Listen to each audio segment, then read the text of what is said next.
I believe Thursday, there's an invitation for individuals to go through the old Cavalier.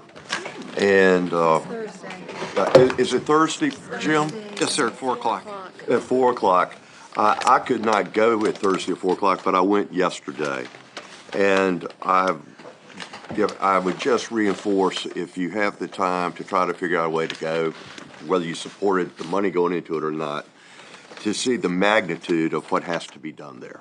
It is just off the chart to see what has to be occurring. And, the contractor was right there and said it would be done by April of next year. So a little over a year from now. And Jim, I'd like you to go there and tell me how that's going to be done in a year. But I really applaud their efforts. It's really unbelievable. But you need to see that building has just not been maintained at all. And water, it rains and the water comes all the way down to the first floor. There's so much water damage, it's unbelievable. But anyway, they're on track and I'm proud of them. So anyway, I just want to let you know if you can make that, I really would recommend it. We'll start out with the city manager's briefings. Mr. Snorer is going to introduce John Fowler, the wonderful city engineer. Yes, sir. This first briefing is on the MS4 permit, and the public may be wondering what is an MS4 permit. The mayor could too. It stands for Municipal Separate Storm Sewer System, MS4. And in a nutshell, cities have to have a permit from the DEQ before you can discharge stormwater. The permit that we have, we've had a permit since about 1993. It's expired along with all the other cities in the region. The new draft permit is out for review, and we've been working at the regional level to develop a response back to DEQ on the permit. And John Fowler drew the short straw in terms of trying to explain this to everybody so it makes some sense. So, John. Thank you. John, we're glad to have you as usual. Thank you very much, Mayor Sessoms, members of council. It is a pleasure to be here to provide you this briefing on the NPDES MS4 draft stormwater permit. It's a mouthful of terminology there. In a couple slides, I'm going to define those terms. But the essence of it is, as Mr. Spohr said, under Section 402 of the Clean Water Act, we have to have a permit from the EPA, and Virginia is issued through the DEQ to discharge stormwater from our stormwater system. We have been in that program for about 20 years. About every 5 years, a new permit is issued. The draft of the new permit is out, and it has substantial requirements above and beyond our current permit. So during today's presentation, we'll go over those requirements as well as give you some background on what NPDES is all about. For those that like the bottom line up front, this is it. NPDES MS4 is our single most important surface water quality regulatory program. EPA and DEQ propose significant additional requirements with the draft permit. It would be for a period of 5 years is how long each permit is issued for. We intend to negotiate the requirements to the best of our ability. However, the final permit will still likely contain requirements above and beyond the current permit. At this point, we would anticipate a second briefing to council. Of course, that would be dependent on the outcome of the negotiations on the permit. So I'll be going over Roman numerals 1 through 3, the background on the NPDES program, explain a little bit about how NPDES ties in with all the other water quality programs that you've heard bits and pieces about.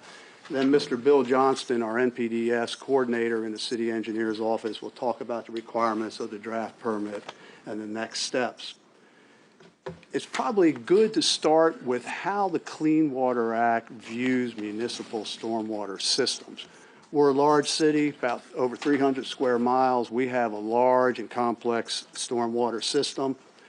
Just to illustrate that, this is just a drainage area around here by the municipal center, 137 acres, less than a quarter of a square mile out of the whole city, yet there's thousands of feet of pipe, hundreds of inlets, and 8 stormwater ponds. In fact, citywide, we have about 2,200 miles of stormwater pipe, If you laid that in one pipeline, that would go from here to Salt Lake City.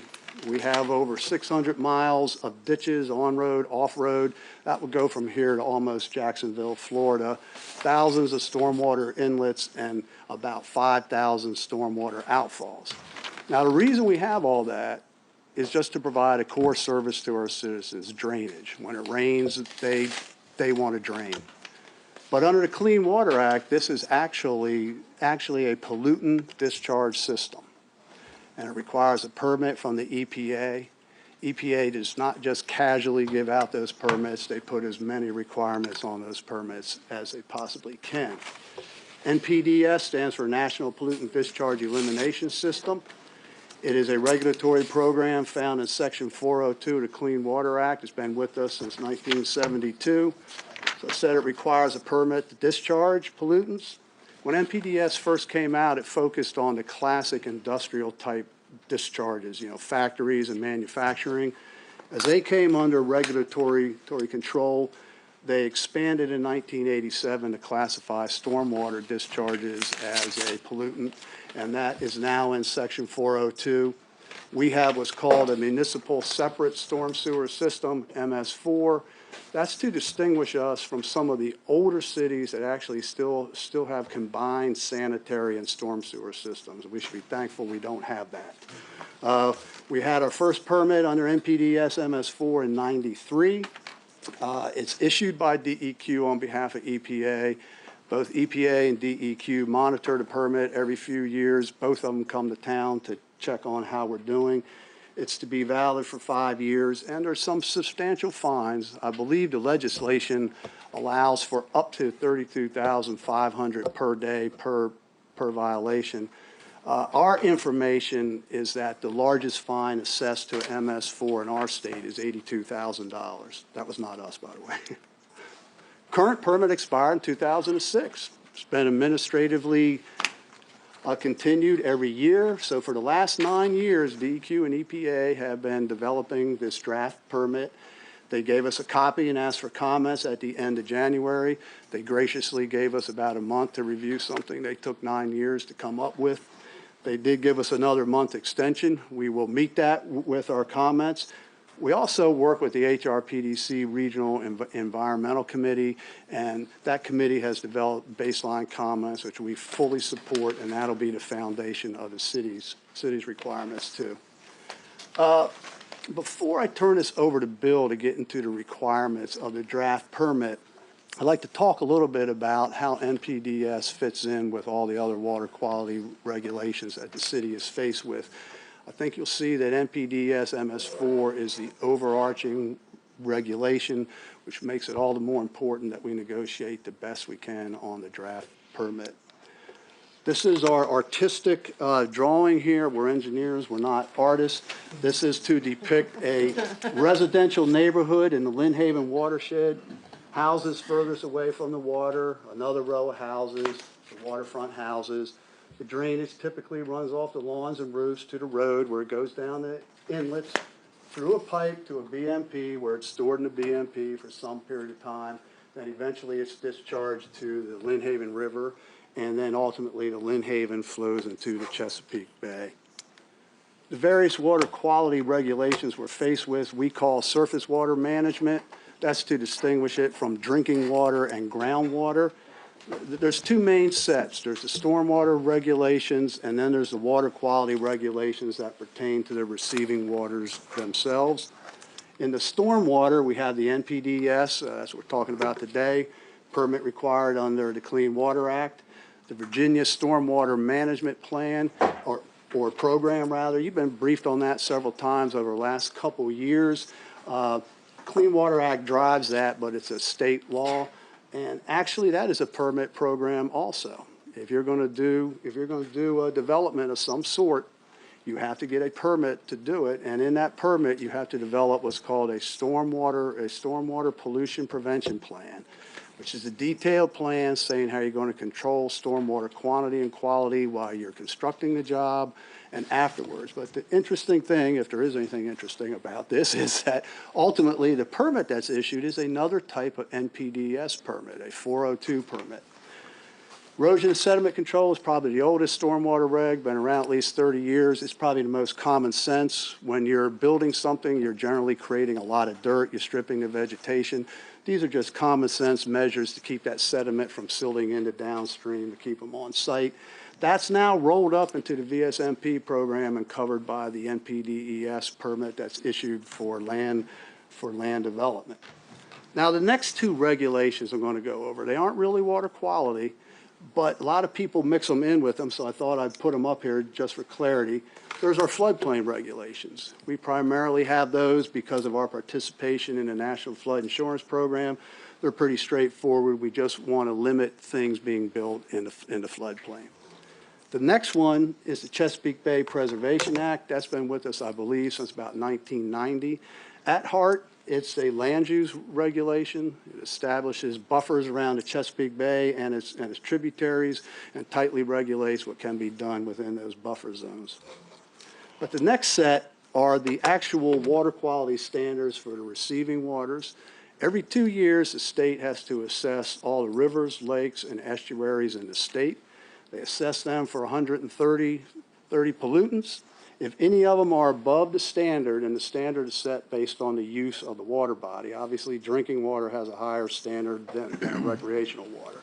But if any of those pollutants are higher than they're supposed to be, they issue a TMDL for it. Now, all that means is a pollution diet. They don't want you to put any more in there than the threshold that they set. Once the TMDL is issued, the locality in which that impaired water is has to prepare a watershed improvement plan telling how we're going to meet that diet. But it's a very general plan. It's high-level management strategies. The big one is the Chesapeake Bay Preservation Act. This was developed, the Chesapeake Bay TMDL. This was developed directly by EPA based on the Clean Water Act, Section 303, and executive order. It's found phosphorus, nitrogen, and sediment to be the problems in the bay, and it has set pollution diets for all of those. All the states that drain to the bay are bound by that, and of course in Virginia, that's passed down to all the counties and cities that drain to the Chesapeake Bay. Under the draft NPDES permit, they would propose that compliance with our TMDLs become part of the NPDES permit. So not only under Section 303 are you to comply with TMDLs, now under Section 402.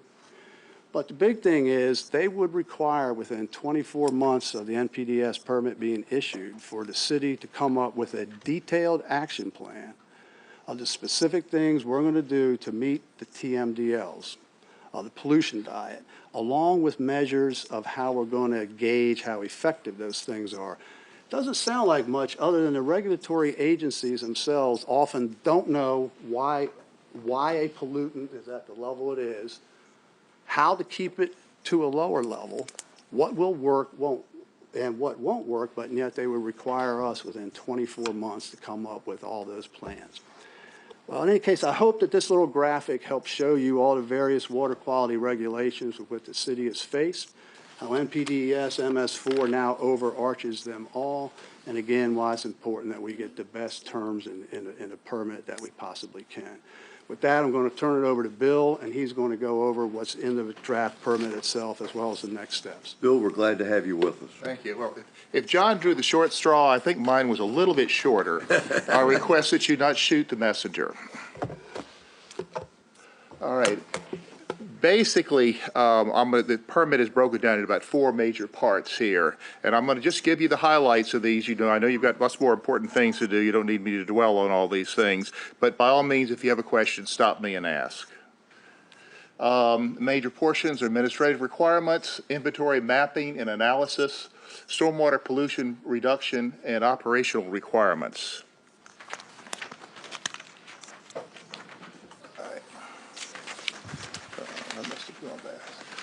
All right. Part of the administrative requirements, we're supposed to develop a comprehensive MS4 program plan. That is a written record of how we're going to comply with this permit. We're going to go ahead and write down how we're going to do it so that they can come back and check and make sure we are in fact doing that. We have to create annual reports as far as our progress on this each year in October. Training is a very big, important part of it, and we will have to document what training has been given, who's been trained, and maintain those records for at least 3 years. Public education and pesticide and fertilizer use are also important. This program plan is no small feat. We had one partially developed back in 2006, but since no permit was issued, we have not had to maintain it because it was never applied directly to a permit. The annual reporting, this is an annual report. This is for 2011, 2012. I grabbed it when I came here. When we get finished with this new permit, it's nowhere going to be this size. It'll be about 4 times that size because of the requirements that have been put into this permit and what we have to report on. You can see some of the items we have to report on. Training. Training's a good thing. A lot of our people do receive training. Up to this point in time, it has not been something that we had to formally document. We send our people out in operations and training. Our inspectors have to be trained. All people who review plans have to be trained. Now they want us to keep all that in a database so they can check up on us. Pesticides and herbicides, we have to make sure those are applied properly and make sure those people are trained. Spill response, there's a whole form of training you do when you have a major spill that you have to follow procedures. And like I say, certification. City employees have to be certified now in order to do the jobs that they do. Public outreach and education, probably the most effective best management practice you can have. If you can stop people from polluting, it's a lot easier than cleaning up after they have done so. We have to get the information out to them on fats, oils, and greases, disposal of pet waste. Even car washing is a pollutant activity if you're not careful, and you can train people there are better ways of doing that type of stuff. And people have to know when you have pesticides and herbicides, you don't take it out the curb, let it and drop it down the drain. You're supposed to take it to the transfer station where it's disposed of properly. And of course, litter prevention is important. Fortunately, we don't have quite a big problem with that. They do have that up around the DC area. Okay, inventory mapping analysis. They want us within 18 months to fully inventory our system. A lot of our system's very old. We know about 50–60% of our system. We have it in our GIS database, but we don't have 100%. It's something that's constantly growing. We've got a lot of old stuff that was never documented, so inventory is going to be a big problem. Doing an inventory of outfalls, we do know where all our outfalls are, but they're going to place additional requirements on those. Best management practices, some of them are owned by the city, major lakes or mostly lakes. Private BMPs could be anywhere from lakes to water quality inlets to swales and ditches. And of course our roadways, we have to inventory our roadways. The entire system, this is just around Lynn Haven Mall. Just like John showed you around the municipal center, there are a lot of pipes in the ground out here and they want us to inventory the whole thing. Every outfall, they want us not only to know where every outfall is, but they want us to determine how much impervious and pervious area go to these outfalls. These two different types of areas pollute differently, and that's something we don't have right now. We have about 5,000 outfalls, so finding all that information is going to be a challenge. Every public BMP, we know where our public BMPs are, but once again, we have not determined how much pervious and impervious area go to these BMPs. We'll have to do that. Determine their adequacy. We know which ones are adequate and not because they don't flood, and there are about 400 known public BMPs. Private BMPs are another matter. We have about 2,200 right now major private BMPs. There are also little measures that we have not been tracking. We do inspect them and track them, but they also want to know how much pervious and impervious area are going to these. All these elements are things that they put into the Chesapeake Bay model to try to make it more accurate, and I think they're using us as their data source. Inventory. They want us to inventory all our outfalls, the BMPs, and everything. It's about 8,000 elements, even in and of themselves. We need to have an analysis plan because we're going to have to do the survey, determine where they are in GIS, mapping their discharge areas, impervious and pervious areas. These are big engineering studies and functions. Our roadways. we've got a lot of roadways in the city. We've got 3,450 miles of lane miles of roadways. They want everything inventoried by street name, miles of roadway, how much is treated and how much is not treated. A lot of our roads are old. They're not treated by BMPs. We build something new, we have to put best management practices in, but we don't do that with a lot of the old stuff, and that is also information that we do not currently have. Okay, as far as meeting stormwater pollution reduction, that's the Chesapeake Bay TMDL action plan. That's something that's been developed for us by the state. Thank you. And I want to give you an order of magnitude of how big this analysis is. And there are other TMDLs within the city.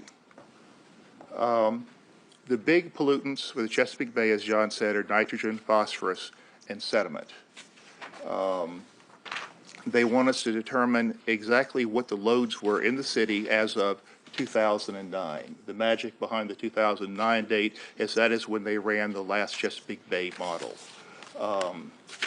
Then they want us to reduce those loads by between 6 and 20% through programs in the city, and we're supposed to do this within 15 years. That's part of the Chesapeake Bay program that everybody's pushing. Order of magnitude, Chesapeake Bay, we've got about 64 square miles of the city going to the Chesapeake Bay. The load in phosphorus is about 71,000 pounds. They want us to reduce that by 8,800 pounds.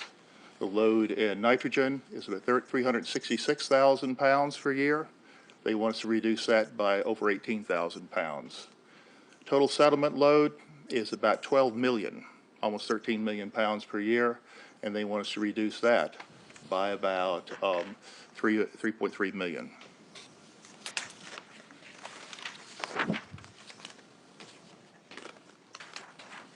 Okay, compliance to Chesapeake Bay TMDL is going to be a major challenge. It has all the political eyes on it. This came out of the successful suit of EPA by the Chesapeake Bay Foundation, and most of the emphasis right now is on the Chesapeake Bay. And we also, not only do we have the loadings we had as of 2009, but everything that developed within the city between 2009 and 2014 when the new VSMP regulations came in, they want to determine how much development we had and how much additional load they could add on to the other big numbers I just gave you. This will include anything that's been grandfathered because they will develop in accordance with the old set of regulations. We have other water bodies in the city. There are about 54 impaired waters in the city of Virginia Beach. They are impaired for about 150 impairments. That means a water body can be impaired for bacteria as well as nutrients or sediments or things of that nature. And we need to, within 24 months, write what's called the TMDL action plan, which is our written plan about how we're going to address these pollutants, and we'll submit them with that annual report.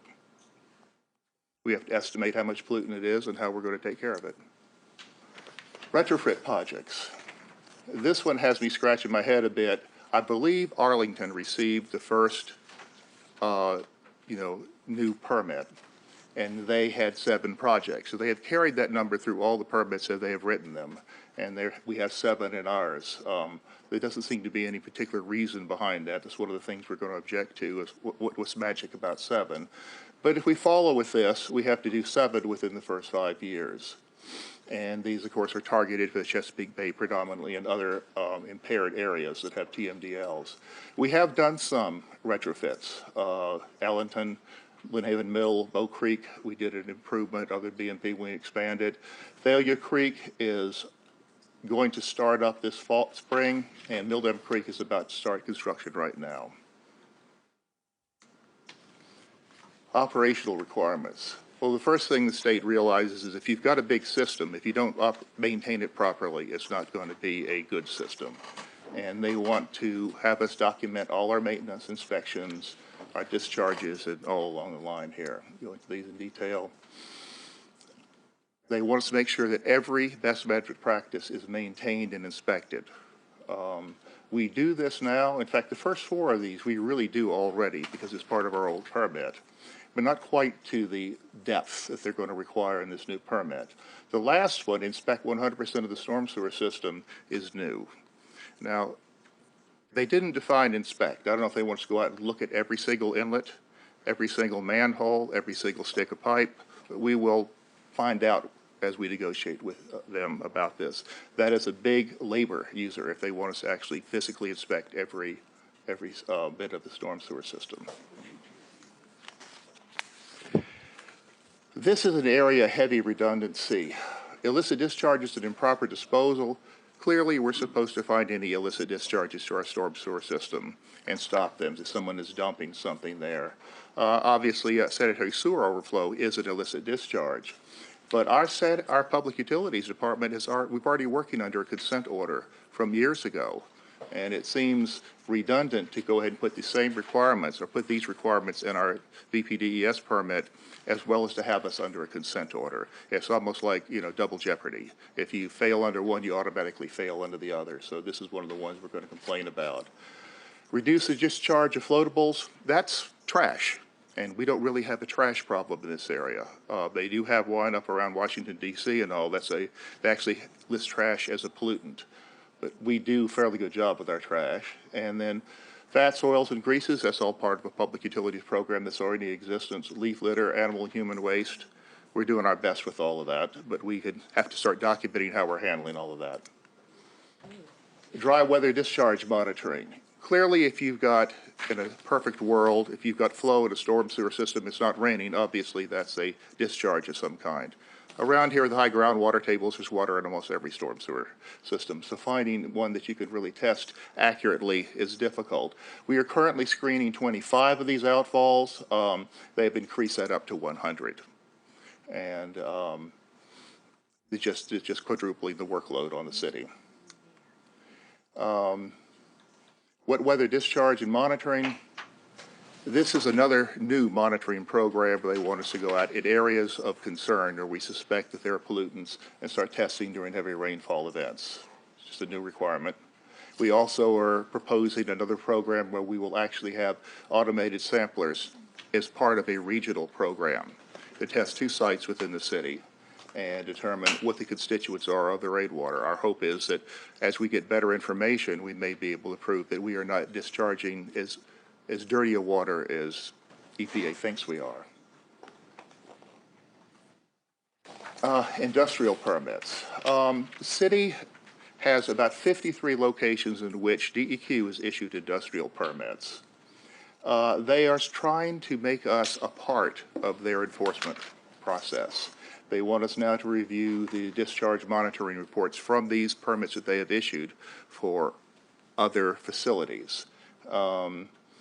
They want us to start looking for people who do not have permits that probably need to have permits. I feel like they're beginning to shift the responsibility for industrial discharges from the state to the city. And all of the regional, localities are going to complain about this one. We don't believe we should be involved in their permits. High priority municipal facilities. Well, obviously we've got facilities that could be dirtier than others, garages, vehicle maintenance yards, things of that nature. And we're supposed to do additional monitoring around these areas. And the best part is, if they decide we have some dirty facilities like our city garage or say the school bus maintenance facility, we could end up reporting ourselves and having to get individual permits for each of those facilities. Okay, what are our next steps? I'm dying to hear this.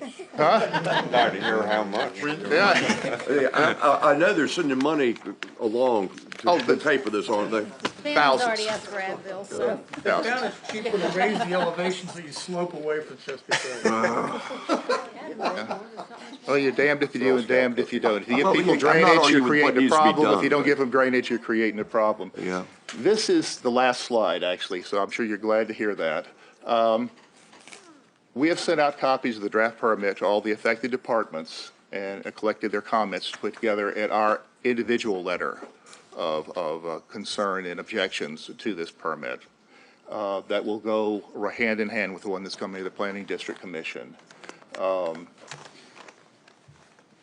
We have to provide our comments by March 31st. I would like to have this letter over here for the city manager's signature before the end of this week. And we're going to challenge many of the requirements, obviously, as being unrealistic or ineffective, and request some relief in the redundancy areas. We're going to establish a city negotiation team and start negotiating. All individual NPDES or VPDS permits are negotiated. They don't pull them out of a book and just give them to you. And when that's done, we'll come back and brief you on what's happened. Yes, and that's it. If you have any questions. Rosemary and Jim. How much of the city actually do we have drainage that goes to the Chesapeake Bay? Because, I mean, like Rudy Inlet goes to the ocean, and then there's the southern part of the city that's... Roughly, I mean, the city is about 300 square miles, and you're looking at about 64, 65 square miles that goes to the Chesapeake Bay.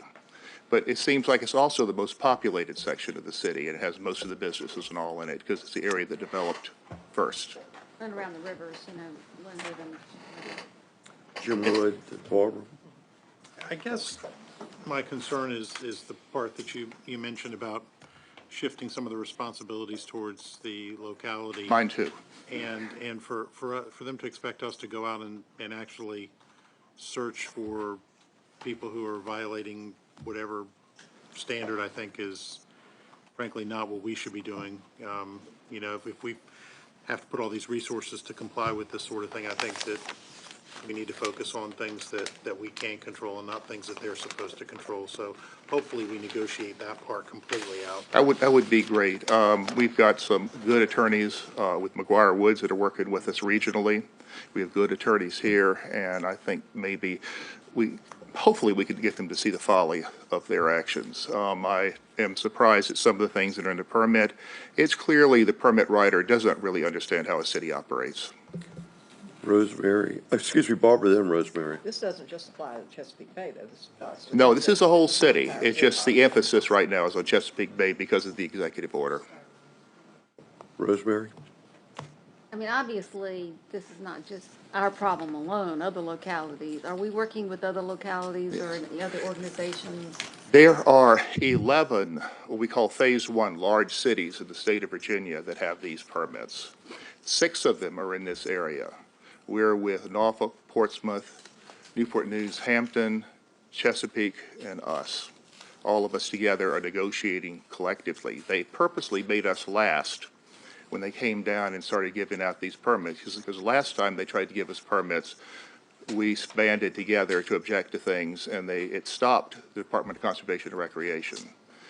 We didn't want to stop them, we just didn't want an unrealistic permit, but we are now back at that point again. Is the planning district helping us? Yes, they are. Strength in numbers. Any other, John? What's the confidence factor that you have to have an initial 5 years for the mapping? The reason why I ask that is, why can't we initially rely upon, to the extent that we can, the digitized mapping that we already have done in the overlays, and do a parametric analysis to get approximate measures for lane mileage and outfalls, which you can get from the digitized databases, number one, and go to that as a possibility. And as a region, I think we should look at, and can you use a statistical sampling, because there are very good remote monitoring today, and you could have not only random sampling of where, but across places, and collect data on a random thing and get a statistical significance to that, which would reduce the amount of monitoring. At key outfalls today, you can also get remote cameras where you could be doing visual inspections that only activate during heavy rainfalls, where you could get the idea and capture that data at things and look at less labor and more technology. And I would favor the region going out with a request for proposals once you have an idea of the business rules and challenging the industry to come back and tell you other ways of compliance against the traditional visual inspection, because this just is the output, and the desired outcome is great, but it ought to be based on the science and the math of the effect. And we ought to be coming up with an oversight plan that talks to the outcome and not the input. And I have to believe that the creative minds that we have out there, Mr. Mayor, would come up with a better approach than the traditional approach we have taken. And regionally, if you had a regional RFP and that was a sizable body of work, that's a substantial interest for people to be willing to go in and look at that and offer it as a business package. And we should be exploiting that before we come back to this more labor-intensive traditional approach.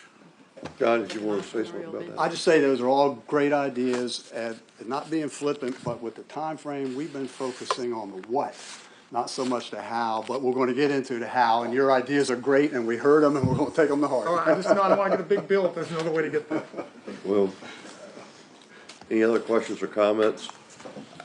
I'd sit back and say thank you very much for the presentation.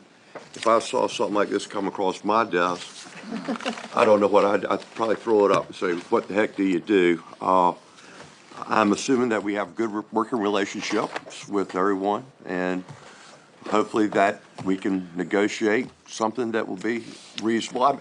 I don't doubt what needs to be done, but I think the way they're going about it, and like you said, they had 9 years to do something, and you've got a month to respond. Days, yeah. You know, there's a real big disconnect there. And, you know, I know that we'll work hard and we'll figure this thing out. So one more question, if I could. Was 15 years from 2009 or 15 years from when the new permit would be issued? They promised us they would give us 3 permit cycles to comply with the Chesapeake Bay, so it will start as of the date they issue the permit. All right, thank you.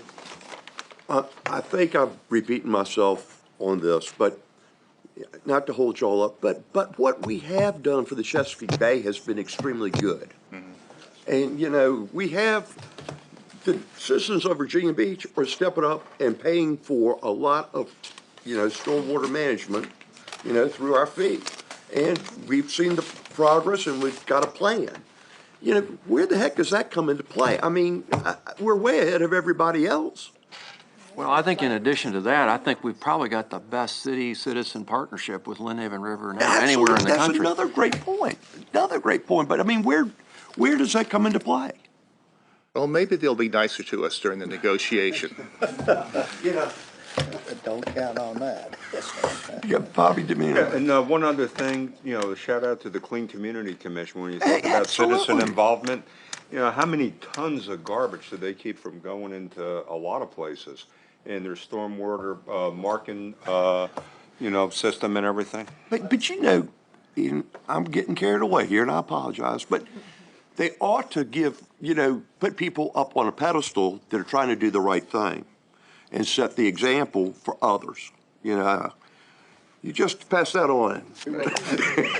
Barbara? One thing I'll say is out of the 6 Tidewater cities that are phase 1, I believe 4 have been fined. We have not been fined. So when they come to town, they always find a few things they don't like, but so far they haven't fined us, so. I wouldn't expect maybe us to they're taking be. some of that into account. Okay, Barbara, then Just Lewis. to mention to everybody, don't forget the Watershed Forum this coming Monday morning, that's sponsored by Lynnhaven River Now and BBRF. But I just hope with all of this, you know, we don't spend so much of our resources and time doing all this paperwork that it takes away from the time that we would be spending something on, done. and money on getting something accomplished. It's just too bad. Excellent point. Lewis? How do they measure the sediment pollution? Well, they have gone out and measured what's in the Chesapeake Bay predominantly, and they'll measure how much is in the water column, and they say, well, this is too much, you don't get to light penetration, sediment prevents light penetration. When you don't have light penetration, you don't have submerged aquatic vegetation, which is part of your healthy ecosystem. So that's kind of how they measure that. Clarity. Turbidity. Yeah, clarity of the water. Yeah.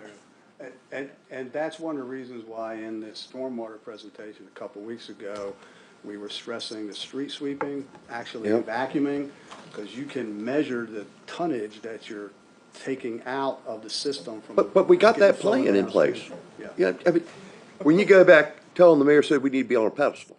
But, you know, there's a science I'll do that. fault there. I'm sure they'll listen to me. That tells how well our system is. But it makes that statue of Lewis.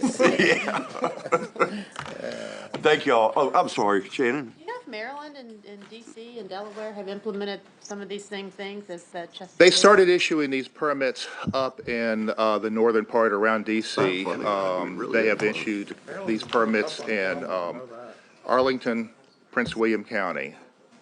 Maryland also has their own program. I just heard that Montgomery County is going to fail to meet the requirements of their permit that they accepted a few years ago.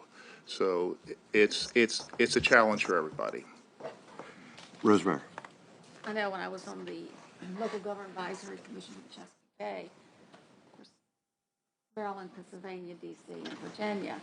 And one of the major issues that DC was having is, think about DC and how much is owned by the federal government. They weren't making the properties owned by the federal government comply to the rules they were making everybody else comply. I mean, that's just, I mean, do as I say, not as I do sort of thing. So that's been something that's had to have been overcome. And I think that y'all have told us that our federal properties here are complying. Is Yes, that they are. correct? Oceana's done a great deal of work. Little Creek and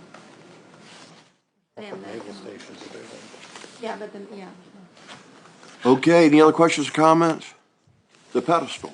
Thank you very much. Thank you. All right. You know, we keep talking about how we've been doing the right thing, and there comes a time where we should benefit from it instead of the process that they're going through now. Look at how much money this is gonna cost to spend all these. I'd rather spend some smart money measuring the outfalls and looking at what the scientific data contribution is. Just what they're measuring in the ocean isn't giving us any credit for the performance of our system. If we're doing well, that turbidity is coming from another source. We are just, there's just some smart science here, and we just need to hold these people accountable to a smart science approach. And I think that's hard to argue against. So we're being accountable for what's happening in Pennsylvania. And We are. We are. County You are. and the You are. Susquehanna River. You're exactly right. All right, enough of that. We'll go on now to, Patty, you're going to do the interim financial, please. Good afternoon, Mayor, members of council. We do have, this will be a lot shorter than what you just heard, and it'll be a little bit higher note. So I wanted to recognize Mr. Don Barnett, the city's controller, and Mr. Aaron McCoy, senior accountant, who we're responsible for 99% of all this. We're presenting to you the February 28th financial statements. You got this in your package, which is almost everything. And we're going to focus on the general fund here today, and just revenues and expenses. And I'm doing this, right? And if you talk about, John Fowler said a few minutes ago, the bottom line up front, this slide is that. This is just where the general fund is at the end of the month. $489.2 million in revenues that have been collected, and $702 million in expenditures between the city and school operations that run through the general fund. And we should see the budget, and we see where that's balanced, because some things came out of fund balance, primarily capital items. This is sort of a bottom line as well. You see our normal revenue curve. That's usually a 2-year average, an orange line. We're typically at 49.1% of our revenue collected through February. We are at 48.4% this year, 15. But the reason is right there on the slide, is because of the bad weather, the commissioner went ahead and extended the deadline for business license. In the first week of March, we had $7 million come in for business license. And when you include that, we're exactly where we need to be. So it's just a timing difference, not any issue or concern that we can see. And of course, this is my standard reminder. We still have a lot of revenues to collect. Some of our revenues only represent actually 6 months. You know, we're on a cash basis here. So the revenue, some of the revenues that we collected last July and August actually got posted to FY14 because they reflected the business of FY14. So this is, in some cases, 6 months' worth of revenue, in some cases, 8 months. So the big thing is that the second installment of real estate is due June 5th, and then the full personal property of $83 million is due June 5th. Those are the tough ones. That's where most of our revenue comes in, right there in the end of the year. The next couple slides are just what we show you all the time, just kind of give you the trend line to kind of see where revenues are. What does it mean? Are we going to make budget? And I will say right up front that I see no issues here. You'll see a few revenue items that maybe won't be quite at budget, and we're going to see a few that are going to be a little over budget. So I think overall we'll be just fine. But the real estate is, of course, one of the easier ones to predict. We've collected 52.6% of our budget. And it, just as a reminder, this dark blue line here is the actual annual collections in the prior years. The light blue is the actual collections at February 28th of each of those years. The yellow is this year's budget. So kind of looking at the trend line and looking at the light blue, you see we're kind of right where we need to be. In fact, I think there's a good chance, because if I see the supplements that are being billed that will be collected in June, that we will probably slightly exceed this. Personal property, different kind of story than real estate, very difficult to predict. The budget is $83.7 million, which is higher than what we've actually collected over the last several years. But as a reminder, we did increase that personal property tax rate, and that increase is expected to raise close to $5 million. So that revenue item is still out. We don't even know what the billings are yet, but a good chance it'll be okay. And basically that $20 million is delinquencies and then current year collections on supplements.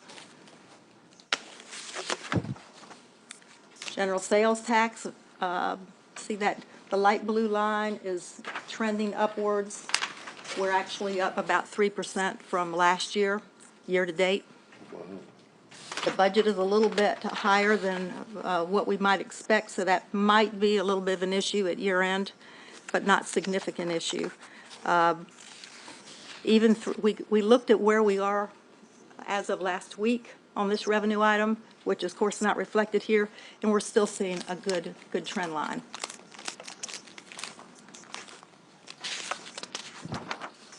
Utility taxes. I only show this because it's a significant revenue item. There's not much variability here.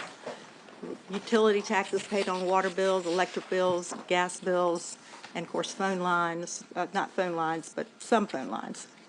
The telecommunications taxes are the issue.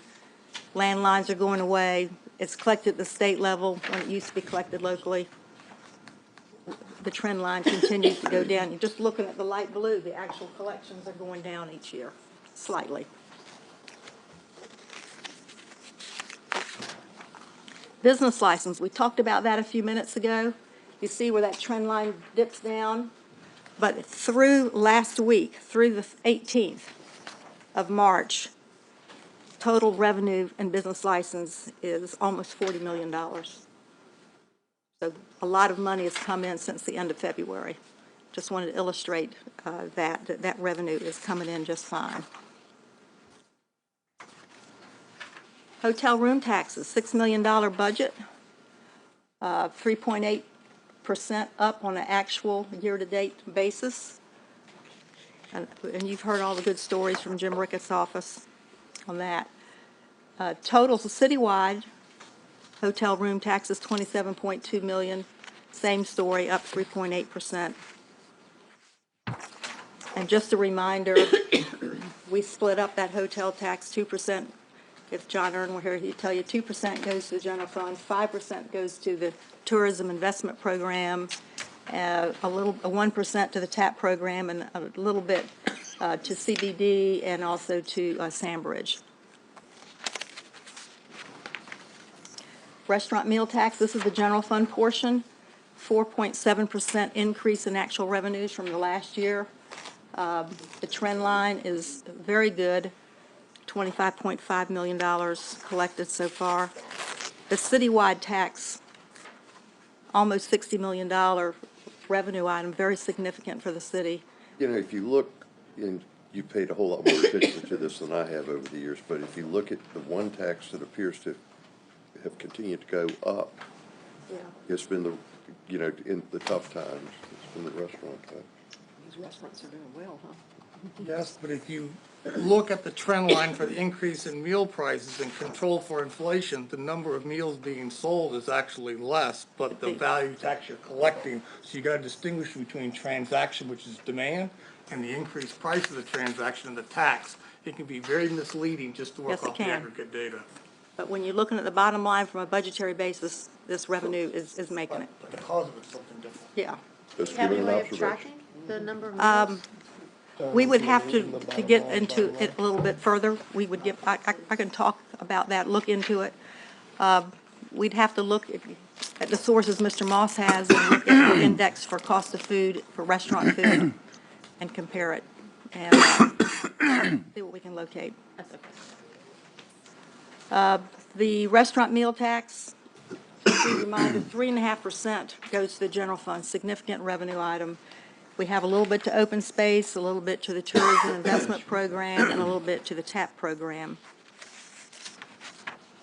It's sort of a recapping the revenues, this $489.2 million that have been collected out of a budget of $1,011.4 million. We're where we need to be, and we don't see any major issues at this point.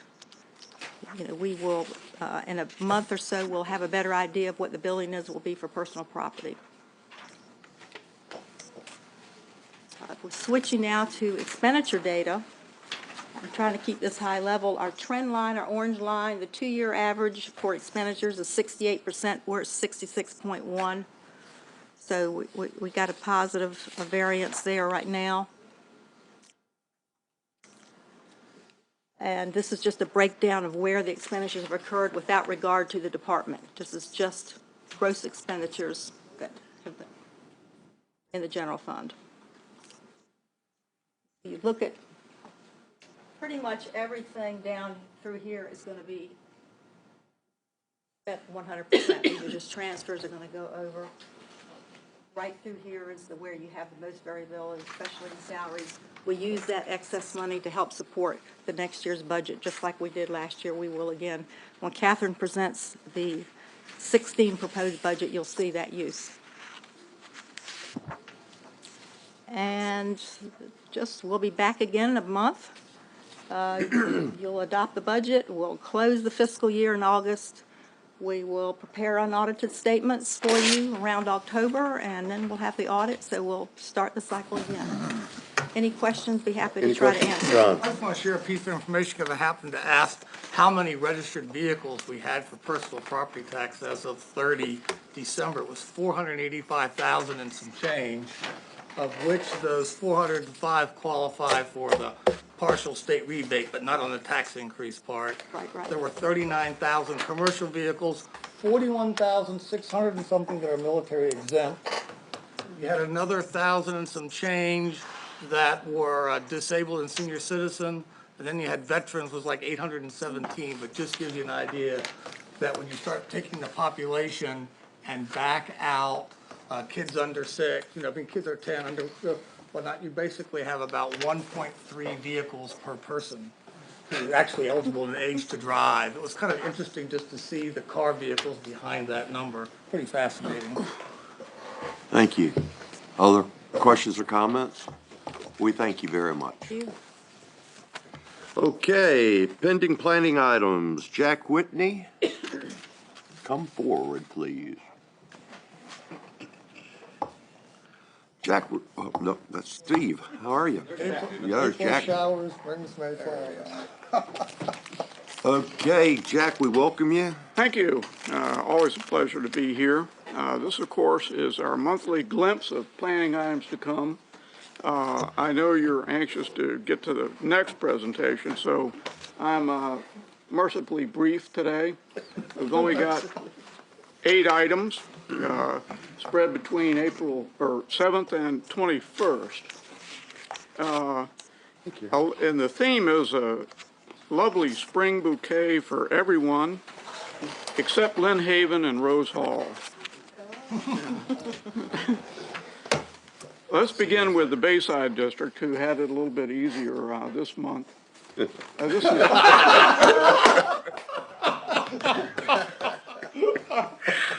Oh, mercy, mercy me. How you look at it. Jack's become a comedian. well, I know you've seen a lot of bar charts, so I thought I'd lighten it up a That was little just bit. about as good as the pedestal. Bayside District, this is Simon Acquisition, colloquially known as the Outlet Mall. This is a consistency review, which is the first one you've ever seen, and the first one we've ever presented. A comprehensive plan consistency review in accordance with state code, as is stipulated there. What this really is the question is the proposed road in accordance with the outlet mall consistent or not with the existing comprehensive plan, and by incorporation the Burton Station SGA plan? So that really is the question. We've been working on it for a considerable amount of time, as you well know. There's been a lot of discussion about the whole project and everything associated with it. What it is, of course, the outlet mall and the access to it from Virginia Beach into property that the city of Norfolk owns. And is that road alignment consistent or not with the city of Virginia Beach's current adopted plans? The staff, planning staff, had reviewed it at length with a number of other departments in the city and determined that it was not in substantial accord with the city plans. Planning Commission, after considerable discussion and consideration on a vote of 9-1, disagreed and felt that the roadway was substantially in accord with the comprehensive plan and in turn the Burton Station SGA plan. There was no opposition appearing at the Planning Commission meeting to speak to this item. After that one, I'm sure we'll all look forward to the following item, which is in the Beach District, a Back Bay brew house. This is a use permit for a craft brewery, Cypress and Norfolk Avenue.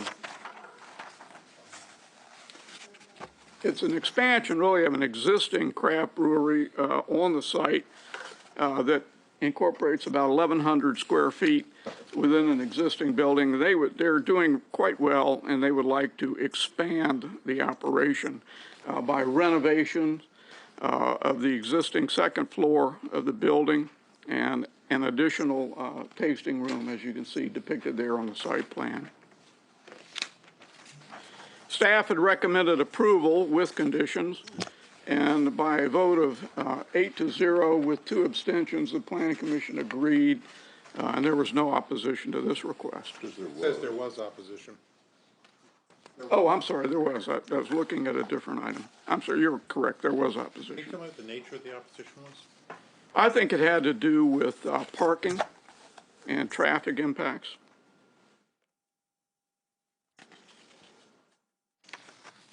Moving ahead, Princess Anne District, McHugh Builders off of Dam Neck Road, Old Dam Neck Road, in between the two. This is a non-conforming use.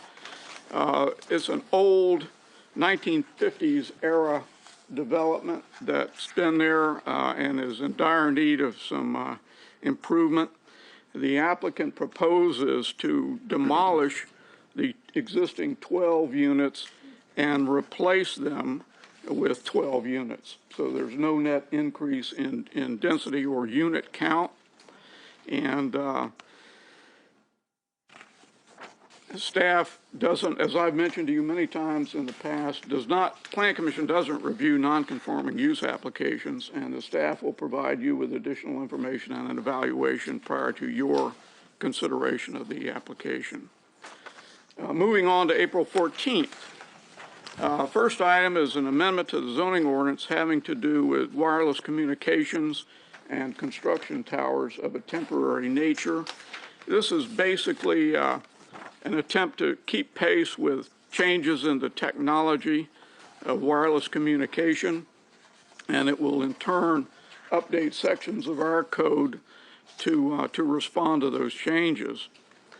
It changes and defines temporary communication tower, which is something we had not had in the ordinance prior to this, and small wireless facilities. The technology is getting smaller and is able to accomplish a lot of what they need to do in terms of cell coverage in a very small or smaller package. And this will address those new technologies. And it will add a provision having to do with building-mounted antennas that do not currently meet the revised standards and would need a use permit. We don't have a recommendation from the Planning Commission because they will hear that at their April 8th meeting, but it will be then moved on to your agenda, and we'll have all the appropriate information and recommendations from the Planning Commission. Beach District, Tim Costin, street closure application. This is relatively simple. A small portion of Scott Bend Lane near Oceana Boulevard in APZ 1, 4,500 square feet in a residential area. The applicant would like to incorporate the closure into the lot to the south. It's an APZ 1, however, there will not be any additional dwellings created through the closure of the right-of-way. It will simply be incorporated into the adjacent lot. The viewers had looked at it and feel that there's no public inconvenience represented by this closure and recommends approval. Planning Commission by consent agreed. There was no opposition. Moving over to Centerville, St. James Missionary Church off of Old Providence Road is a modification of conditions for a church. They have a temporary portable structure for classroom usage and a number of other activities that the church provides. There's a fundraising effort. This was approved many years ago, by the way. The church in 1965, use permits in early 2000. They have a fundraising activity underway which is intended to replace the portable structure with a permanent addition. There you see the temporary structure. Staff had recommended approval. Planning Commission placed it on their consent agenda. There was no opposition. Kempsville, G&A Properties, use permit request for automobile repair off of Baker Road near Newtown Road. This is in a building that's currently in place and has been used in the past for similar activities having to do with automobile services and repair. What they would like to do is continue that use in the existing building and improve the appearance of the lot by removing barbed wire, adding landscaping, and so forth. Staff had recommended approval. Planning Commission placed it on their consent agenda. There was no opposition to it. And finally, Princess Anne District, HOFD, this is a portion of Asheville Park. They're asking for a modification of proffers, as you can see depicted in the red outlined area, that portion of Asheville Park. What they would like to do is change the layout of 3 of the villages to address and reduce wetland impacts on the site that have been there for a while. The lot sizes will be consistent with those currently in place and proffered on in Asheville Park. There'll be no change in the number of units or density. However, there will be an increase in open space by 11 acres. We believe that it's consistent with and does not diminish the integrity of what the staff feels was a very fine plan to begin with at Asheville Park. So staff had recommended approval. Planning Commission unanimously agreed. However, there was some opposition. Could I please get that background data and a transcript? Yes, ma'am, we're working on that. In terms of the transcript, I would like to express my appreciation to the city clerk and her staff for their willingness to step up and provide outstanding verbatims on planning items. We really appreciate them doing that, and we'll have that for you. Thanks, Ruth. And ladies and gentlemen, that takes us through April. And I thank you so very much. Any Quite welcome. questions? All right, Council, we're gonna take a 5-minute break so they can put something on in the computer and be a good time to do it. Right here. We'll start it.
know, it's about 10 after, and that's what time we said, and my favorite time of the year, as I know it is with everyone else at the table. But Springtime. it is a great time. The springtime. And anyway, Mr. Spore, we can hardly wait.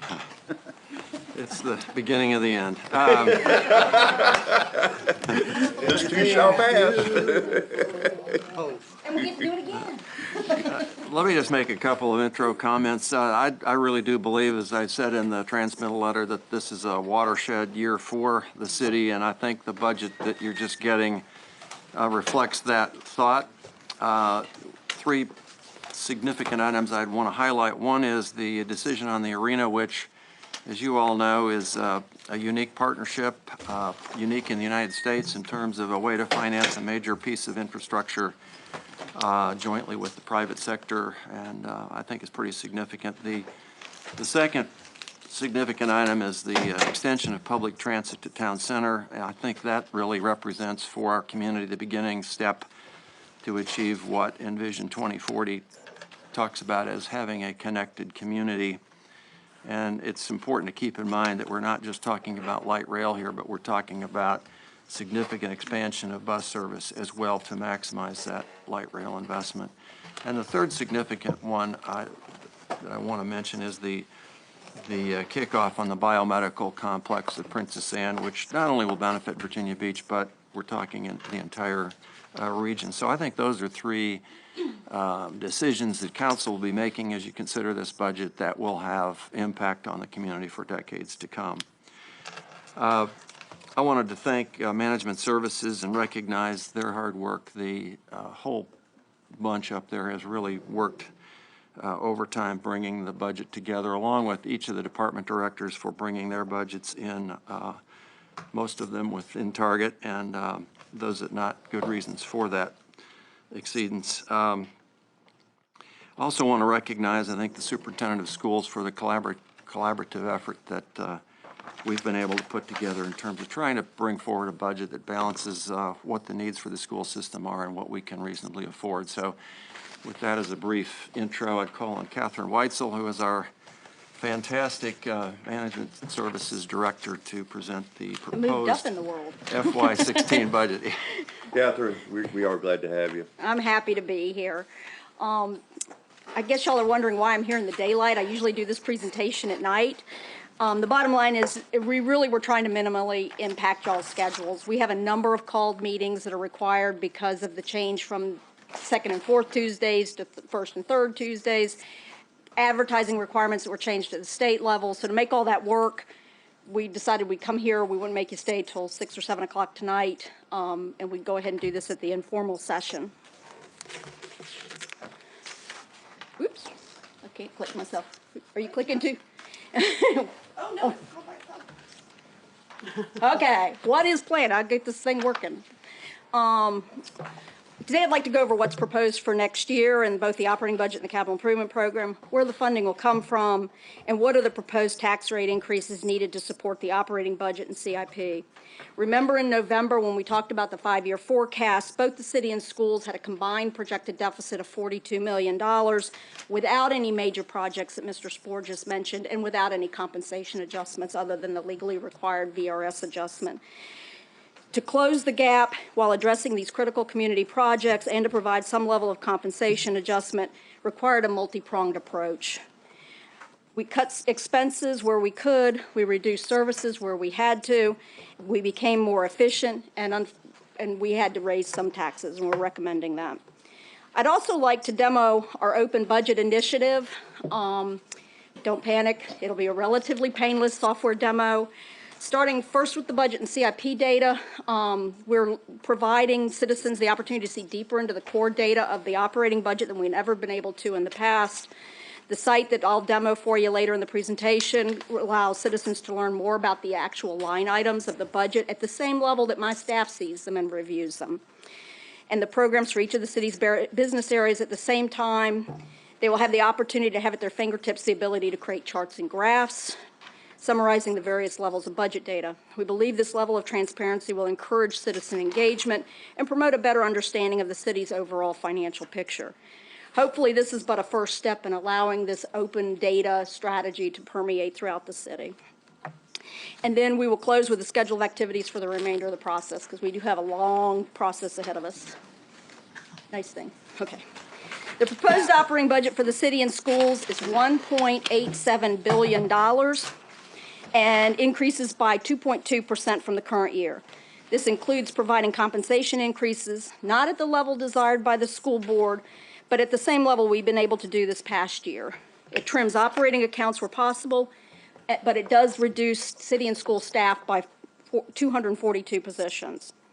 The increase in the debt service is related to the increased use of debt by the stormwater program, which I'll go into in more detail later, and the issuance of debt for projects such as Bow Creek Recreation Center. The increase in PAYGO funding to the CIP is primarily related to the annualization of the personal property tax increase that you all passed with last year's budget or the current year's budget. It actually started in January, so we only get half a year of revenue in 2015. In 2016, we'll carry the full revenue stream. All of that money, as you remember, was used to fund backlogged public safety projects. What have I done? I just have, how many staff is that in the school system that's reduced? It's about 170 of those are teachers related to an increase in the class size. The increase in the reserve account is to fund the proposed salary adjustments and to begin to set aside funding for major CIP commitments. You've seen this graph before. It shows the operating budget over time. We've updated it for the proposed 2016 budget. It shows that both the operating budget itself and adjusted for population inflation for the last 3 decades. And while the budget itself has grown by a compound annual rate of 7%, if you adjust it for the growth in population and inflation, it's actually only grown by about 1.8% annually. The majority of the true growth in the budget occurred between the 1990s and early 2000s. One of the major drivers in the budget during this time period was the addition of new facilities, such as the Joint Use Library, the Juvenile Detention Center, the Sandler Center, Nimmo Fire Station, the Animal Shelter, the new Convention Center, and new Recreation Center, as well as meeting unfunded mandates such as class size reductions, stormwater regulations.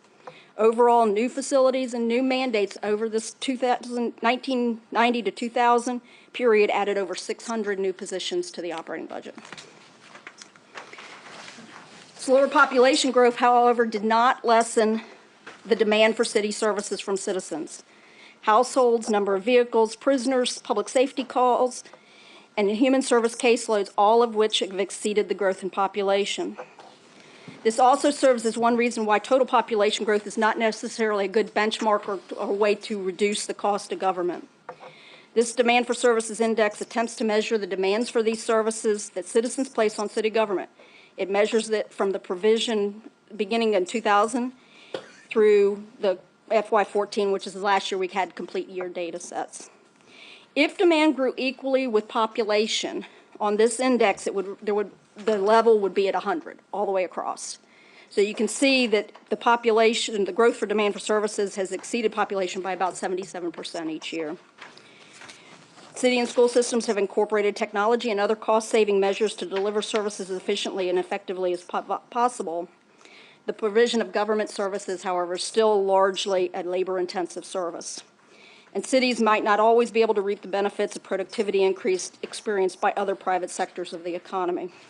DVDs and cars may require fewer workers to produce, but teaching a class and patrolling the streets still requires teachers and police officers.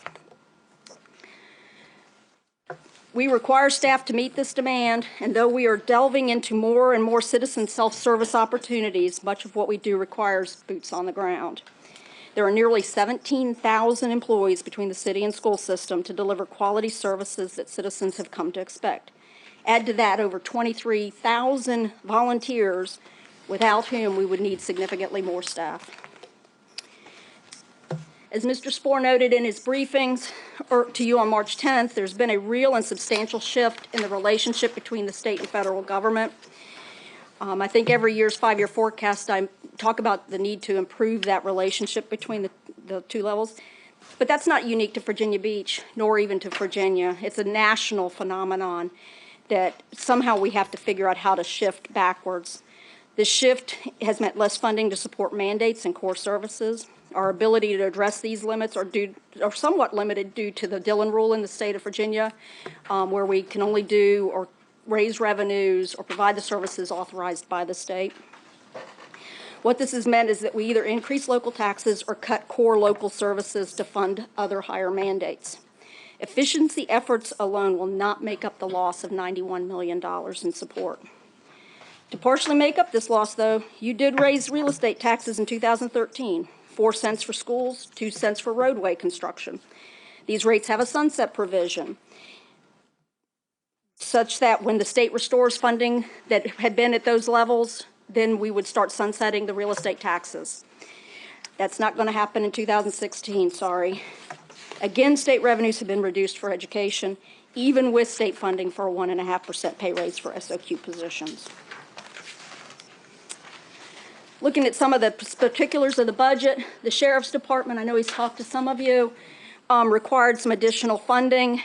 The graph illustrates the funding from the city and from the state over the last several years. State funding, which are the gold bars in the graph, hit a high point of $19.3 million in 2008, but is only $17.9 million in 2016. And it's remained flat even through the recession, even as cost for correction center services increased. The city's contribution was $13.1 in 2008, but has climbed to over $20 million in the proposed budget. The city's funding strategy has always been to maximize all state, federal, and fee revenues prior to providing the city's contribution as the last dollar in. That being said, we meet all the state requirements for the operation of the correction center. The medical and food bills get paid. We supplement state sheriff positions anywhere from $6,000 to a high of $80,000 per year. It averages about $32,000. The sheriff has requested an attorney general's opinion on the city's requirement under state code, and we welcome any clarification. Proposed funding for the sheriff's office is increasing by about 8%, by far the largest increase in any department. This funding provides a stable resource to fund ongoing expenses funded in the current year's budget by the recent transfer from the general fund balance of $3 million. As I mentioned before, we're not able to recommend a 5% increase for city and school employees, though they deserve it. We're recommending that in addition to the 1% VRS mandated increase, that we provide a general increase on July 1 to both groups. This required nearly $15 million in additional funding. This was partially offset by the state's budget, providing an additional $2.8 million for the 1.5% increase for SOQ positions. Also included is the second year of the 3-year commitment we made for horizontal compression among city staff, as well as to provide $2 million for adjustments to school employees on the unified pay scale as requested by the school board. One final thing of note is that for the first time in 5 years, we're able to partially fund tuition reimbursement for city employees. I think that's a service that's been long missing. As I just noted, we were not able to recommend full funding of the school board's request. However, we are recommending that 2 cents of the recommended real estate tax increase be provided to the schools to provide funding for the salary increase. The increase. So, can I just clarify that? You're saying to request full funding of the school board's request over and above the formula? Yes. So we're your budget fully funds the formula? And then an additional two cents. So we are fully funding the formula? Yes, sir. We made no adjustments to that. Provides for the salary increase, the unified scale adjustments, and it reduces the school board's reliance on one-time funding, the reversion funding that they use. Their base budget used $12 million of that, and we replaced 4 of it with part of the tax increase to provide them an ongoing revenue source to support their operating budget. You all had a briefing by your biomedical task force. This budget includes $500,000 to fund the first efforts along that line, in the hopes also of providing a state match from $500,000. This will provide funding to create a thriving healthcare complex dedicated to advanced research and development in diabetes, cardiovascular disease, and neuroscience. It is supported through a proposed 5-cent increase in the cigarette tax. As you were briefed last Tuesday, $100,000 is also included to support the establishment of a creative arts and business district at 17th and around 17th Street. This funding would provide for signage and marketing to the district, and it would provide a microloan program to assist businesses within the district. The loan program would be matched by private funds and would be administered by a private nonprofit. One of the things we tried to do is look at stormwater. There was a lot of needs. I think you just heard a briefing from the stormwater folks on some of the new requirements in terms of stormwater quality. We worked with Public Works to examine their use of debt versus PAYGO for funding in the stormwater program. The previous stormwater CIP projects were funded primarily through a PAYGO strategy, which meant they had to kind of accumulate funds before they could address projects that were needed. By switching this funding to a balanced debt versus PAYGO, debt and PAYGO strategy, similar to that we use in the Water and Sewer Fund, it allows the department to better address the backlog of lake dredging projects and to significantly increase and expand the city's street sweeping program. For those of you who have been here as long as I have, you know that we used to have a street sweeping program and it got toasted in an earlier recession and has never really come back, but we're going to start over the next 3 years building that program back up. This will allow the stormwater program to really enhance stormwater quality and meet mandates in that area, and we were able to do this without having to increase the stormwater fee by changing the debt and PAYGO strategy. Before I go into the CIP, I want to underscore that both the city and school system are cutting staff and services, that we are looking for ways to reduce and avoid cost. In 2014, these efforts equaled $10 million. We also rely heavily on volunteers to provide services to our community. Last year, their efforts provided services valued at $19 million. In addition, we're also working actively with Mr. Dyer's Process Improvement Committee to look at ways to continue these savings efforts, and through its small business group, looking to remove barriers to small businesses to start and grow them within our city. Switching over to the CIP, you can see that the functional areas are identified on the table. Funding in the next 6-year period includes all the enhancements to lake dredging projects, as well as funds for the arena infrastructure, not the arena, that's privately funded. No debt is included for that, just for the infrastructure, and for the transit extension to Town Center. Since the City Council's locally preferred alternative decision will not be made until after the budget is adopted, adjustments to the CIP will probably be necessary pending your decision. Even with these major projects, the CIP is predominantly focused on maintaining the infrastructure that we have in place today, fixing roads, renovating schools, renovating city buildings, and repairing water and sewer pipes. Over half of the funding in the 6-year program before you goes to renovation and rehabilitation projects. One area where funding is lacking is beach replenishment. We do have a permanent strategy for funding the beaches at Sandbridge, but not for the resort area. As we consider sea level rise, our first strategy would be to ensure that our coastline is as strong as it could be, and we need to come up with a funding source to try to ensure that. This proposed CIP includes funding for the arena-related infrastructure. It's split among 3 projects. The main project is the infrastructure development project, and it includes all the on-site improvements that are needed to support the private construction. 2 companion projects are proposed, Bird Neck Road and 17th Street, and 19th Street infrastructure improvements. All of these projects are funded through the existing tourism investment program, with a small exception. You look at this table, you can see the funding strategy used through the Tourism Investment Program, the TIP fund, for the next 5 years, including the proposed expenses. You can see we start with a fund balance at the end of this year projected to be $1.1 million. Current revenues are balanced against current expenditures. And so you have a cumulative balance of $1.1 million. We are recommending that you increase the dollar per room night for 5 years. That will solve the small deficit situation you see in the first cumulative balance line, and bring the balance into a more favorable position but just do a sunset, and the ordinance that's in your books has that sunset provision included. Light rail, this project runs through the 3 of our SGAs, and it will help jumpstart the redevelopment of these areas. As you are aware, the draft environmental impact statement for this project has been signed by the Federal Transit Administration and is available for public comment through May 5th. As a part of this public comment period, there is a planned public hearing outside of the budget hearings. A decision on which of the alternatives you prefer would be in the May or June timeframe. The projects included in this document may certainly be adjusted based on your ultimate decision.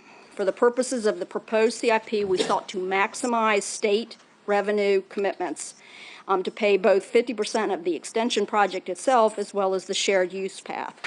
$20 million is included in FY16 for acquisition of the light rail cars, which is the kind of critical path element. It takes a long time for those cars. Once y'all make a decision, I think HRT is kind of pushing to get an order in place. Design work and starting utility relocations, which will not be an insurmountable problem out there. The majority of the funding is in the second year of the CIP. Funding for the completion of the final environmental impact statement and 30% of the engineering work is already funded through federal funding at HRT. This table illustrates the expenses associated with the three projects in terms of debt service. The first debt for the project would not be issued, assuming this is the plan, and that's subject to y'all's change, until 2017, with the first debt service payment being in 2018. There are operating cost funding for the first half of a year, starting in 2019, for testing and beginning operations. The first full year of operations is anticipated to be 2020 in terms of how the projects are laid out. The operating costs shown here are net of any state funding that HRT would receive, as well as the fare box revenues. To minimize the impact of the general fund, we're recommending that a portion of the current ARP dedication of 0.9 cents on the real estate tax rate, the existing rate, and half of the open space dedication on the restaurant meals tax be redirected to support funding requirements of the transit projects. We propose beginning to accumulate funding for transit in 2016 to build a pool of funds that can be used to ensure coverage of expenditures over the planned 25 years of debt. That's a longer debt term than we normally issue, but this is the largest project the cities have tried to undertake. Based on our analysis, the low point in funding comes in 2042, which is why it's critical to build up some balance initially. This planned use of fund balance is similar to financing strategies that we used in the 80s and 90s for funding things like recreation centers, convention centers, and the Lake Gaston project. Transit-oriented development is not used as a funding source. I know Mr. Hansen briefed you all a couple of days ago or a couple of weeks ago on some of the transit-oriented development. We would recommend that you consider, or the council that's in place in 2019, consider establishing a tax increment financing district around any light rail stations to accumulate transit-oriented development monies that might come in at that point, but we're not recommending that at this point, nor did we use the funding, which will be coming in sporadically over the next 10 years to fund this particular phase of the project. There are things in the budget besides transit and the arena. New projects are several that you considered high priorities at your retreat, including acquiring an electronic procurement system, renovating the multipurpose fields at Princess Anne Athletic Complex, and the West Neck Road Phase 4 project, which would improve the road from Kellam High School to just before Indian River Road. Of special interest to me, and this, I think this is kind of silly, but is the bus stop project, the first one that's on the list. It's concerning to see users of the bus system having to stand or sit on an overturned shopping cart in the rain waiting for a bus. The one thing we need to do if we're going to take on these big transit areas, we've got to make it more user-friendly. So this provides the initial funding for 24 bus stop shelters, which I think is kind of one of those things that's missing in our community. One of the things we do want to point out is if we do all of the things that are included in the CIP at this point, we will exceed your current debt capacity per capita limit in 2019, not by a lot, by about $100. But we also have a backlog of school construction projects that you've heard about over in the past couple months, and backlog of city road projects and other projects that we know are coming forward in the community. Towards that end, we would recommend that you consider an increase in the per capita debt limit up to $3,000.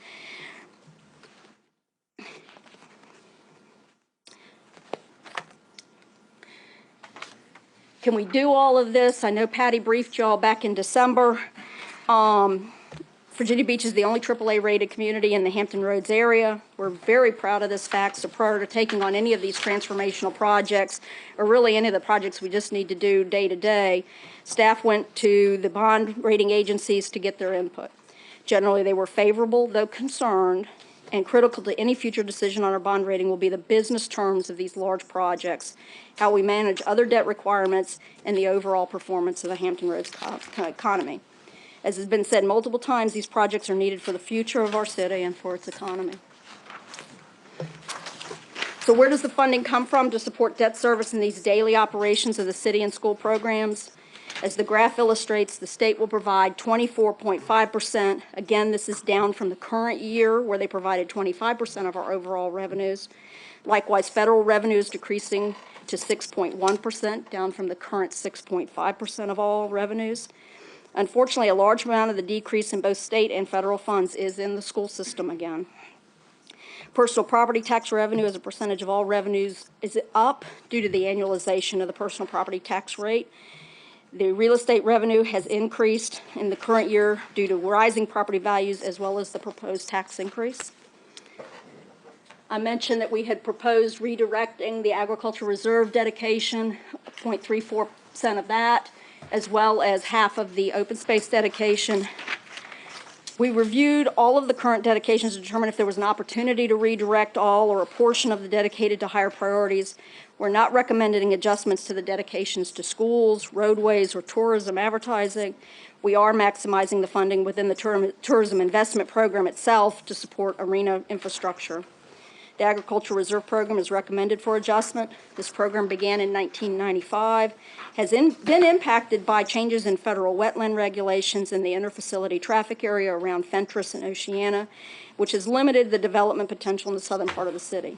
Many of its current ARP strips will begin to pay off in 2022, adding about $2 million to the program's cumulative balance. As you can see on the table, the cumulative balance is $11 million in 2016. Its lowest year of cumulative balance at the lower dedication will be in 2044. The program should be able, at this lower dedication, to continue to acquire about 150 acres a year.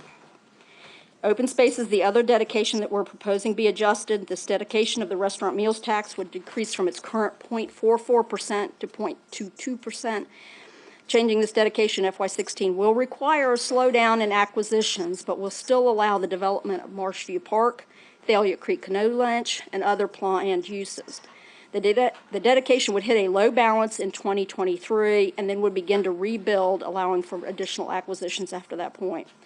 Many of the priority acquisitions originally identified in the open space program have been acquired over the years.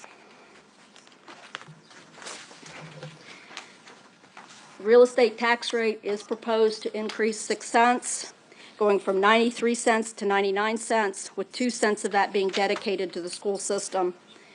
Hotel tax, I mentioned, going up $1 for the dollar per room night from $1 to $2. Cigarette taxes are proposed to increase per pack from 70 cents to 75 cents.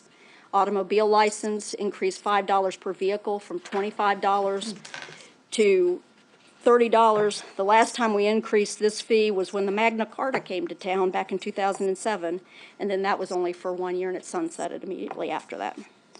The last major increase is the proposed increase in the residential parking permit in the resort area. This increase is from $25 per year to $20 per month and is being done to enhance parking enforcement and to provide maintenance and replacement of parking system down there in the resort area. The key is that most people who purchase a permit only would do so for a few months during the season. A complete list of all fee increases, tax increases, are included in the back of your executive summary in the appendix. Even with the increases that are being proposed, we'd still have the lowest tax rate in Hampton Roads for real estate and personal property. We obviously have the lowest tax rate for machinery and tools.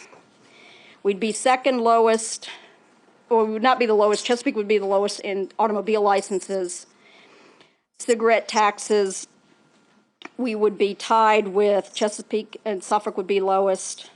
Solid waste, Chesapeake is at 0. Suffolk, who has the advantage of the regional landfill, would be at $17.50, and the meals tax, Virginia Beach and Chesapeake. would be tied at 5.5%. All the other rates, everybody is the same all the way across. These revenue increases will impact the average family, as you can see by the table, bringing their tax burden up on an annual basis by $205 or about $17 per month. For families at the lower end levels of income, this will be an impact. The question we must all resolve is what services at what quality do we want for our future? It may be that the payoff of the watershed projects and the need to maintain current services justifies this effort. This is also a chart that Mr. Spohr had in his presentation to y'all. The city has the lowest per capita expenditures among the regional cities. I think that's something that we should all be very proud of. Even with the proposed real estate tax increase, as he showed you in his briefing, it was 3.1. Even with the tax increase that we're proposing, we would be tied with Chesapeake at 3.3. So it does increase, but we stay right there at Chesapeake. Now for the cool factor. And I got to start by saying this is the first time I've ever done one of these briefings that I attracted a bunch of IT people. Ewan Simpson from Sarasota, he's the territory manager. He's worked with us on this software package.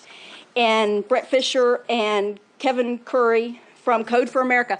We actually started down this path over a year ago, looking at how to make our budget data more transparent. And we contacted Code for America.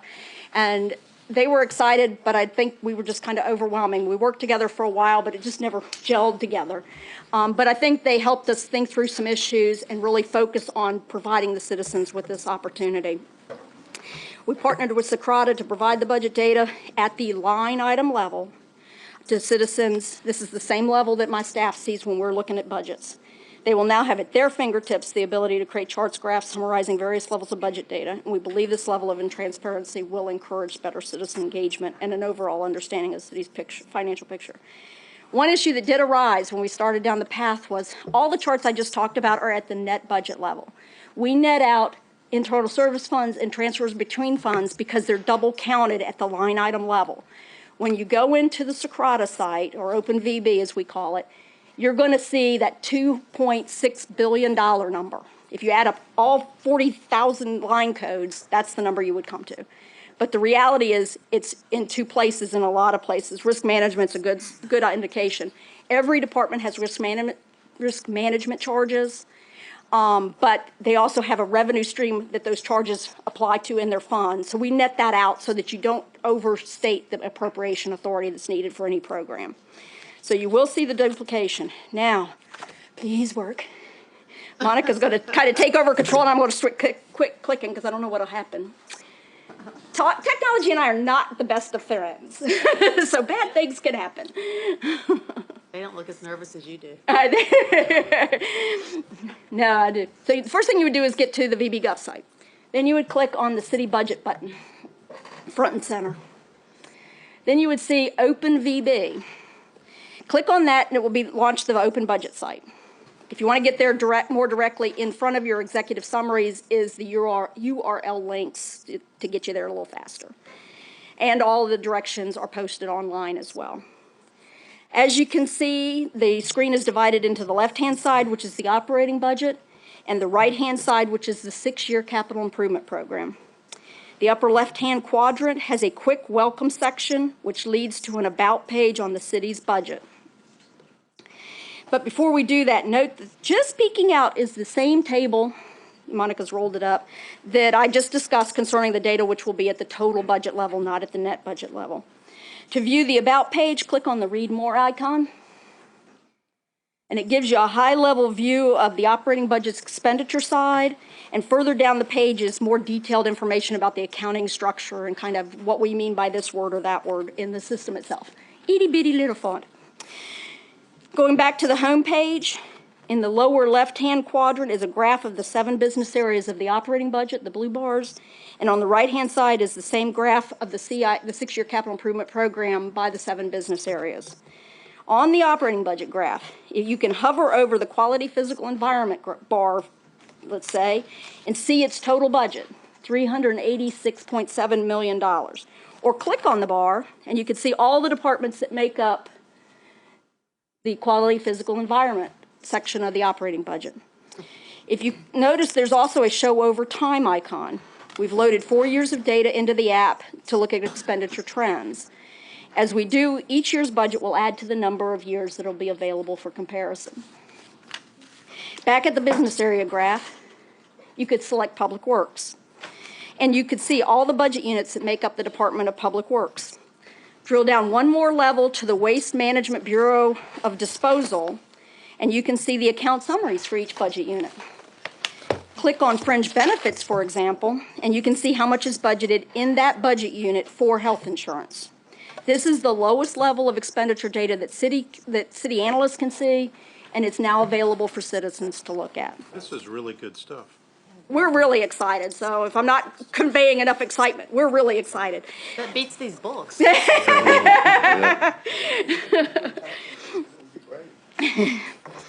Go back to the home page. You click on the home icon or the column icon if you prefer. And you can see that if you hover over the blue dots on the CIP map, you can see individual CIP projects by location. You can zoom out on the map to make the dots more distinctive. The bigger the dot, the bigger the cost of the project. So you can see that Princess Anne Road Phase 7, thank you, is $34.8 million. Dots in Bayside. Huh? It's all about Bayside. You could actually click on the dot and it will take you down to the level of CIP project. I'm sorry. Princess Anne has been right there with you, Mr. Jones. I'm going to finish it this time. And you can see the actual location of the project and the current status as it is shown in your CIP document, along with a brief CIP project description. There's actually 2 applications for our document. This is the expenditure, operating budget, and CIP. If you click on the small revenues tab in the upper right-hand column, you can see the revenues associated with the operating budget. This will toggle you over to the revenue application. It works basically the same as the expenditure application. You can drill down to see revenues assigned to various departments. To see tax data, which we don't assign to various departments, you would need to go to Quality Organization, then select the general bar, a couple times because it's the only one in the budget unit. Well, you amaze me. And then you Great. get a list of every revenue estimate that we have in the city. You can scroll down, it sorts them from smallest to largest. If you scroll to the bottom, you can see that we're estimating $459 million in real estate taxes. Is this live now, by the way? Yes, it's live as soon as I started talking. Actually, a little bit before, because I had to make Monica come down here to help me. If we toggle back to the expenditure application, you can view both the budget and CIP as either graphs or, if you prefer, in a table form. If you click on the table, you see that instead of the graphs, you see the table. And you see right down here at the bottom, it says View on Socrata. This will take you out of the application and show you the raw data that's loaded on the Socrata site that is building all of these graphs and tables. So you can actually see all 40,000 line codes of data that makes up the expenditures. Let's say you want to know how much is in the FY16 budget for office supplies. First, you'd filter for the fiscal year by selecting the column year, filter this column 2016. Then you would scroll over to the description column and again select the menu and filter option. And you'd scroll through till you found office supplies. Should have picked something with a C.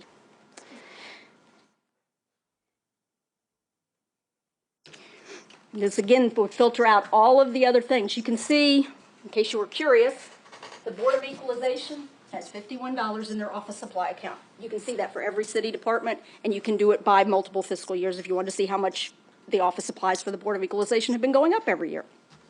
This is budget data. This is not expenditure data. We're working with the finance department to load expenditure data, which will give you actual data. This is all budget-based. To compare against, that'd be good. Mm-hmm. If we, I'm lost. Okay, turn the page. One other thing you can do is to export this data. So let's say you want to do your own analysis and you want to see all the data for office supplies. You can export this out to Excel or any other spreadsheet software package you want to use. You do basically the same thing. Click on the export button and then follow the directions from there. It's fairly self-explanatory. It would export all the data that you need. You can see it by the fiscal year, you can see an entire department, you can see it by just office supplies, but it allows citizens to download the data into their own software. How far back does all this data go? To 2013. This was a quick demo. Hopefully it'll whet your appetite and citizens' appetite to really getting in there and understanding the budget. Directions are tucked in your executive summary. As I mentioned, they're also available online. One quick thing before we leave the city budget page. This year, the other thing we did is we are trying to improve the citizens' experience in reading all these books online. It used to be you'd have to go to a standard PDF and scroll and scroll and scroll and scroll. Now you can go to Flipbook, and it will make it a little bit more user-friendly experience, we hope. The other thing that's available is you can still get the standard PDF version if that's your preference, and Mark Davis and the media people said they liked it that way. The other thing is there is a tax assessment data tool that's out there that's been updated for the proposed tax increase, and if you type in your address, it will show you your real estate taxes at the old rate and the new rate, so you can get a sense of the impact on individual citizens. That's all I have on the cool factor. I'm back to the icky budget part. Well, we thank you for a great presentation. Let me run you quickly through the schedule. Oh, and yeah, then- saw that. I got to go back to clicking now. I forgot. Workshop schedule. We sent this out to you a while ago.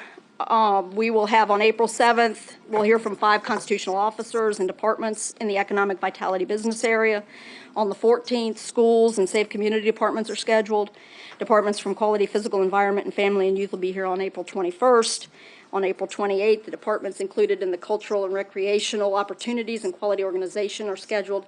There are 2 public hearings, Thursday the 23rd at Green Run High School, Tuesday, April 28th here in the council chambers. Both will begin at 6 o'clock. And if you have town hall meetings, we're happy to come out and discuss the budget, demo the site, whatever works for you all. Just let us know, and we'll be happy to be there. That Great is presentation, and really congratulations on the teamwork that was used I have to for give kudos these- to Monica and Well, Beth Kavanaugh in my office who Great. just. I speak for the entire council. That was good. Bobby, want to make a quick comment before we go? Thank you very much, and I think it's very important as we go forward. You know, when I get a new class in public administration, I say government's going to be changing over the next 5 years dramatically and everything.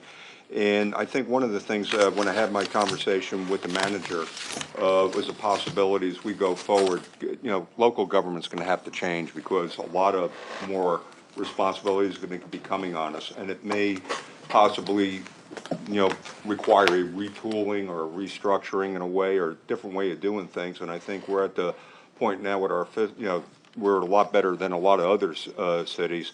I think we're going to have to, you know, get into survival mode, looking in the future, and look at some of the tough things, you know, like, you know, with the redundancies we have with the school board. And I discussed this, you know, with my meeting with Mr. Spohr. You know, has the time come where we're in survival mode and crisis mode, where we have to consider about the redundancies, about having 2 HR departments, 2 building maintenance, 2 vehicle supplies, and, you know, things of this nature, 2 purchasing, 2 IT staffs. You know, just looking forward, you know, maybe, you know, form a committee. But once again, I think the important thing you brought out, we got to bring the public in to a lot of manage expectations in the future, because I think things are going to be changing dramatically. Thank you. Well, folks, we'll go ahead and we look forward to that schedule. And council, on the public hearing, if you recall, last year there was an issue about some misguidance through Ruth's group. They said 10 minutes for an organization to speak, and we told everyone 3 minutes. We're going to stick with 3 minutes, and if that would be communicated appropriately, regardless if it's an organization or individual. I want to make sure we're straight on that. At what public hearing will we be advertising the tax increase? Because that is a separate public hearing. People Is that should be the able to first speak one? on that separately from the budget, because that is a specifically prescribed public hearing by statute. That'll be the 28th. I think we just need to make sure that people can speak twice in that regard. Very good. But anyway, That's 6 we will go ahead and adjourn, and I thank you for everything.